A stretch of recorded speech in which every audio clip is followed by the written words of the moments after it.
So in the early 1900s, Salt Lake was growing, and I mean growing fast. So the city organizers decided that they were going to set aside an area to be a city park, taking the lead from places like Boston, New York City, you know, Central Park. When the pioneers first came to Salt Lake City in the 1840s, they stopped right here. Governor Young, Brigham Young, used it to pull some of the cement that they ended up paving the streets of Salt Lake City with.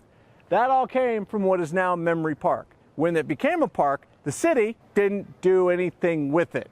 It wasn't until the 1920s that the Service Star Mothers, later to be known as the Gold Star Mothers, decided to turn it into a park that could actually be used to memorialize their sons that they lost in World War I. They had over 3,000 volunteers. Everybody from the Boy Scouts to the Kiwanis Club wanted to help out. By the time they were done, Memory Park was known as Memory Grove Park. And now we just call it Memory Grove. Let's go inside, take a look. The gate's closed. Let's go over the... I'm not a young man anymore. Yeah. We can just walk around if you want. Yeah, you want to go? Is there seriously a door? Oh. So one of the first structures you'll see when you walk into Memory Grove is called the Pagoda. It was built after World War I to honor the troops that we lost in the Great War.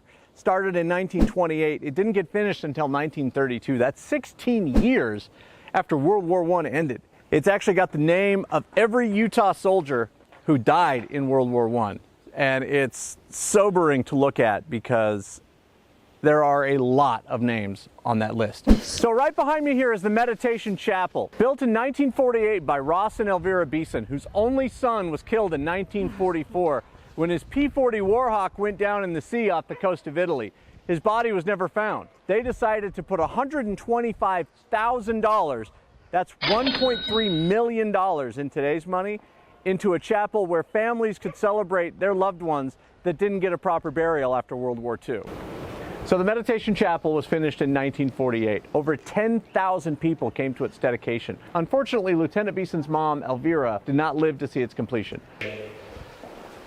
You can see in the stained glass windows, there's tributes to all of the armed services here. You got the Marines, you got the Army, you got the Air Force over here, and of course the Navy right here. Space Force not yet around. Koenig and Associates etched their name and the date into each of the windows. Oh, that's cool. And it's got the 1948 date so that we know that is when it was finished. So obviously one of the things that you'll notice in Memory Grove is this thing right here, Memorial House, which when the park first was set aside to be a park in the 1890s, this was kind of a warehouse. And when the Gold Star Mothers needed a headquarters, this was it.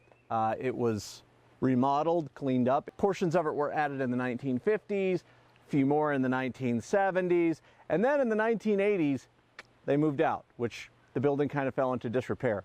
I may have snuck into it in the early 90s. Don't tell my mom. It's now a premier reception hall where you can have weddings, parties, gatherings. So let's go in and take a look on the inside. It's absolutely gorgeous. This is David. He is the executive grand poobah of the Memorial House. What's your title again? Executive Director. But Grand Poobah works as well. There you go. So how much of this is original?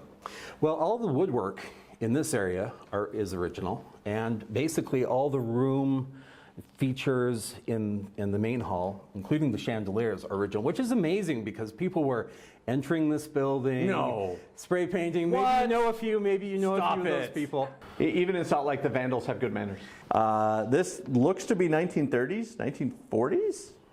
Do we know when this was? Probably 1940s. 1940s, and you can see there's this picture here, and then they actually found the same portrait in a warehouse, the history collection, I assume. And this is E.O. Howard. So her husband was the first car dealer in the state of Utah. Honestly, it looks like something that you'd see in the Haunted Mansion at Disneyland. I half expect like lightning to crash as I'm looking at it. When you stand here in this banquet hall and you think about how many weddings, how many first dances, how many first kisses, how many life-changing moments were had right here in this room, it's It's almost humbling from a historical standpoint. So we're up here in the upstairs area of a building that is well over 100 years old. And this is straight up something out of a monster movie. Like, I'm just kind of snooping around unsupervised. It's absolutely gorgeous. Sweetness. Well, here we go. Let's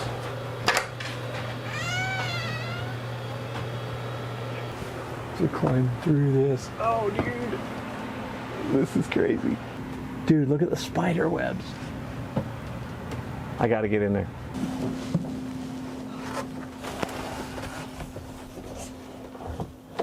I'm not gonna lie, I don't like this at all. Look at the old star down there. There's like old, like Christmas decorations from the 1950s.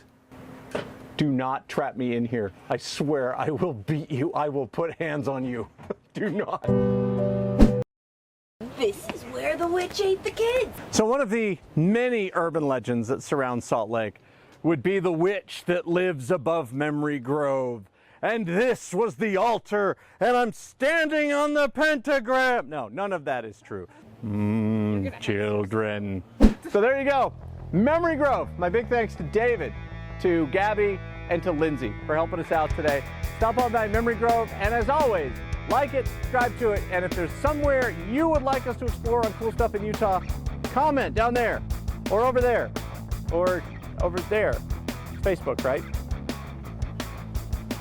Okay, see ya.